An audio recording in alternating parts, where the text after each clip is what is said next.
Brandon and Eric, two dudes on a mission. Redline their engines, pure competition. Bet on that Nascar while it's heavy. Speed demons in the night, all gas, no levies. Rubber on asphalt, drifting through the curves. Crowd going wild, adrenaline in verbs. Fighting for the W, no holding back. Rivals to the end, never off track. Wheel spin, checker flag in sight. Brandon and Eric, racing day and night. Underdogs rising, stakes just climb. Pedal to the metal, losing track of time.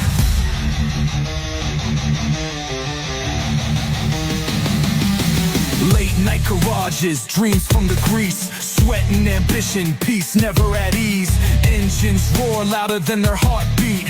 Victory lane, the only deceit. Headlights flash, blur under the stars. Some see competition, they see cars. Bets placed high, fortunes on the line. Friends or foes in this moment in time. Crowd holds breath, finish line approach. Adrenaline spikes, no room for coach. Eric behind the wheel, Brandon in the lead. Destiny defined by that fierce speed.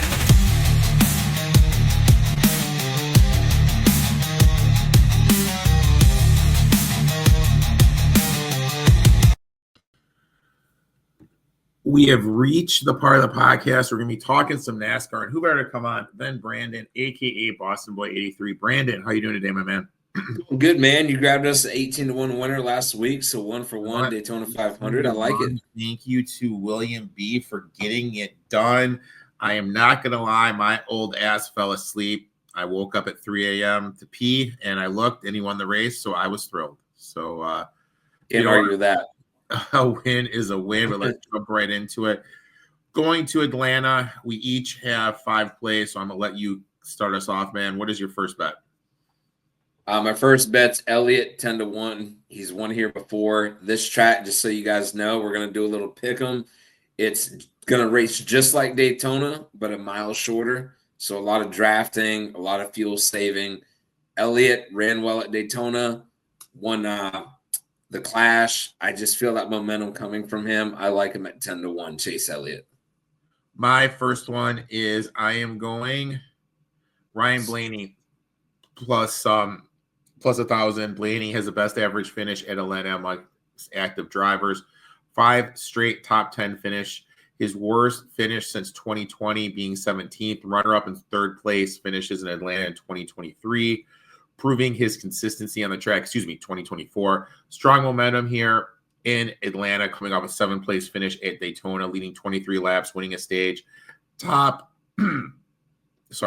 I can't even talk. In 13 Atlanta starts, Blaney has 1 win, 6 top 10s, 8 top 10, 8 top 10s, led laps in 6 straight races. Just great form. Great historical run here. I like Ryan Blaney, and my throw is killing me, man. So I'm gonna kick it to you. I love that pick.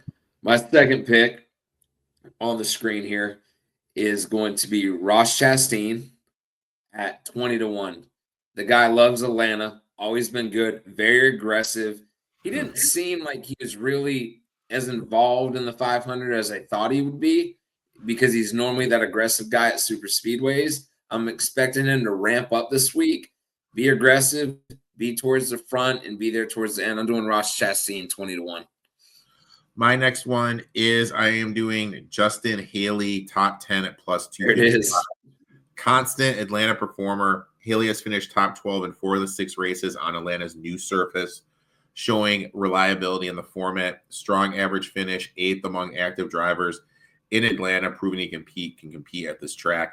Super speedway upside. Atlanta races like a super speedway where Haley has historically excelled, making this at plus 255. Great value. Despite being caught in the big one on lap 2 last spring, he still ran inside the top 10 with 40 to go, finished 20th, showing he can recover from setbacks at a super speedway. Strong late race performer in summer 2023. He was running 8th at the finish after charging late and pitting during a caution in stage 2. Proven top 10 ability, has 2 top 10, 7 and 8th, an additional top 12 finishes in the last 6 Atlanta races. Capable closer in 2022, finished 7th and 11th, reinforcing his ability to stay in content at this track. I just look at him plus 255 for Justin Haley, who's consistently performed well at this track and speedways. Makes all the sense in the world to me. Give me Haley plus 255, top 10. All right. I'm grabbing Danny Suarez, 25-1.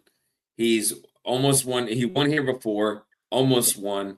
Anytime he wrecks out at Daytona, since they've repaved Atlanta, he's always come back with a vengeance and ran really well at Atlanta. So I'm going to look forward to that trend to continue happening. Danny Suarez, also a guy that he may be able to grab a win at a road course, which he's done once. The only other way he's getting into the playoff is at a super speedway. Yep. Super speedways are limited in the schedule. So I'm grabbing a guy that one of his only couple shots he's going to have throughout the year is next week. And as the trends happen, Danny Suarez will run up front, compete for a win, 25-1. I like it. I like it. My next one, I am going to just the traditional fade. Give me Chase Elliott over William Byron. I'm doing the Daytona 500 hangover. In the last 10 years, the winner has finished no better than fourth the following race, that being your boy Logano. There's only been 2 top 10s the following race. Logano fourth, Mike McDonald finished 8th, and that's when the second race was the Daytona road course a couple years ago. Average finish 14.1 in the last 10 years for the person that won the Daytona the next race. Elliott, look at consistent in Atlanta in his last 6 races. Worst finish is 15th. Proven winner. He has a win at this track. Ranks 3rd among active drivers in finishes. And I'm just going to go with look at Elliott, how he's ran, the historic struggles of the person that's won Daytona. Byron, 10th best average finish here, not his best track. Finished all the top 10 both races last year. So look, I'm going to do it. I'm going to take Chase Elliott over William Byron. I'm going for a pick that has no track history, no average finish, no statistics to go by.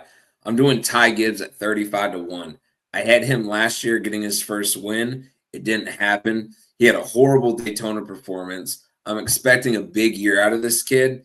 And what a better way to start off with a bad Daytona 500, come back with a win at Atlanta, lock himself in for his grandfather and himself in the play. I'm going Ty Gibbs 35-1. I'll keep it short and sweet because I'm not even looking at history with this kid at all. I'm looking at the motivation and what this kid can do in that type of car. Year 2, Cup car, ran well as a rookie. Ty Gibbs 35-1. I was on him last week. I liked what I saw from him. My next one, I'm going Kyle Busch 12-1 elite super speedway talent. One of the best super speed racers in the field, nearly winning Atlanta last spring, consistently running up front. Top 10 machine at Atlanta, 4 straight top 10 finishes at the Atlanta Motor Speedway, proving he can consistently compete. 4 strong results, second best average finish over the last 4 Atlanta races. Busch has the second best finish, 6.3. Clutch in close finishes in spring of 2023, finished 3rd in a tight battle at the finish line, proving he can be in the mix when it counts. Aggressive late race performer in 2023. He was running 2nd, 4 laps to go, showing his ability to put himself in position to potentially win. Smart pit strategy last summer. Busch used a pit strategy to secure a 5th place finish, proving he can adapt on the fly and capitalize on certain race conditions. Fast across all stages, has led at least 7 laps in multiple Atlanta races, finished top 5 in all stages, consistently running up front, avoids trouble when it counts. Despite a couple wrecks in 2022, Busch has cleaned up since, and one of the most consistent drivers at the Atlanta Motor Speedway. Great value at the 12-1 with this history of finishing up front, nearly winning last spring. Offers a strong betting value at this number. Give me Kyle Busch plus 1,200. We're doing my long shot here. Corey LaJoie driving the 01 car, a single car team. Nothing that they can really do throughout the season to make the playoffs. They don't have the equipment. They don't have the funds. They really don't have the sponsorship, to be completely honest. So again, this is a guy that has performed very well at super speedways in bad equipment for years. The only way the man's getting in the playoff is winning a super speedway race. He was in first, led some laps, very competitive at Daytona, which I was shocked, thinking that even though it's Daytona, and you really need good equipment and you can't be that far off, they were so far off, but still performing well. So the fact that he's 55 to 1, I'm looking at this for him almost like a playoff race to where you have to win to make it to the next round. I'm going Corey LaJoie as a long shot, 55 to 1, and cashing that in. My last one, my long shot. Give me Ricky Stenhouse plus 5,000. Three-time drafting track winner, has consistently shown he can be up front at Atlanta, making him a high upside play. Underrated Atlanta consistency in his last 4 DNF races at the Atlanta Motor Speedway. 11.8 average finish, including a 6th and a 10th place finish. Fast but unlucky in 2022 in both did not finishes on the newly configured Atlanta. He had led 22 laps before a tire issue, then later suffered engine failure while running up front. Strong in Daytona this year in the season opener, in the top 2 rows with 15 to go, and then the wreck happened. Aggressive, skilled at plate racing, one of the most fearless, aggressive super speedway drivers, always racing to win rather than settling for a safe finish. Best Atlanta race yet, his most recent race at the Atlanta Motor Speedway. Start was strong, was the strongest start to finish. High risk, high reward play. Give me Ricky Stenhouse, excuse me, plus 5,000. Brandon, we're doing this during intermission of the USA hockey game. I appreciate you coming on. So I'm sir. Go. We'll be back. We'll talk. We'll go more in depth next week. Best of luck in your bets, and we'll talk soon, my friend. Go USA, baby. 2-2 with 16 minutes left. Let's go.